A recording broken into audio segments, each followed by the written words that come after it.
Imagine we drop 1,000 strangers onto a deserted island. The very first year is going to be incredibly chaotic. People are scrambling to build shelters, arguing over supplies, and trying to survive the sheer shock of being thrown together. Once the initial panic settles, the survivors face their first big hurdle. How do they teach the children, or anyone who shows up later, the unwritten rules of the island? They need a way to pass down knowledge about which berries are safe to eat and how to build a waterproof roof. Next, they have to figure out how to keep people from harming each other. If someone steals a neighbor's tools or starts a fight over space, the group needs a reliable way to enforce the peace and maintain order. Then there's the issue of survival itself.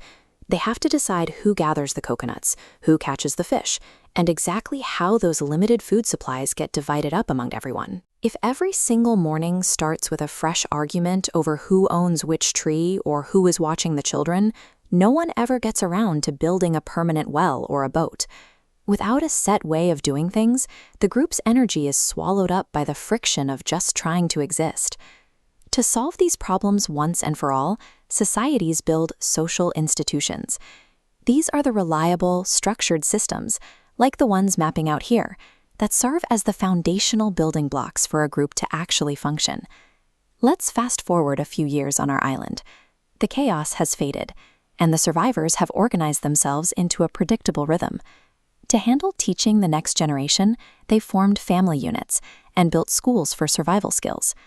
To keep the peace, they've created a governing council and a shared religion.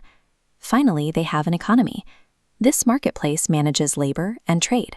Structural functionalism is a way of looking at the world that sees society as a giant, complex machine, where all these different institutions act as interconnected parts. When these gears are all smoothly turning together, the system reaches a state of balance, an equilibrium, where each institution supports the others to keep the island stable.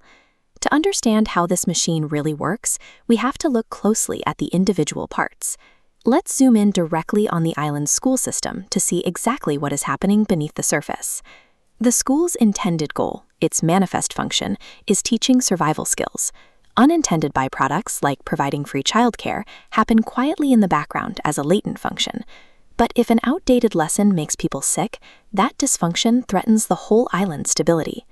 Fully understanding an institution means looking past the official mission statement to identify these hidden effects and potential failures. Now, let's look at a major complication on our island. The society is completely stable, but the local economy is set up so that 90% of the gathered coconuts go to only 10% of the people. At the same time, the governing council is keeping perfect order, but they are doing it through harsh, strict rules and severe punishments for anyone who speaks out. Even though this looks unfair, the system is still technically functioning. A society can be heavily weighted towards stability while being completely empty on fairness and still remain in balance. The functionalist perspective is mechanical. It asks, how does this part keep the machine running? It doesn't answer the human question of whether the machine is actually worth living in. These institutions are the invisible scaffolding of our lives. Once we see how they are built to hold a society together, we can finally identify which parts of that structure are supporting the world we want and which parts are simply standing in its way.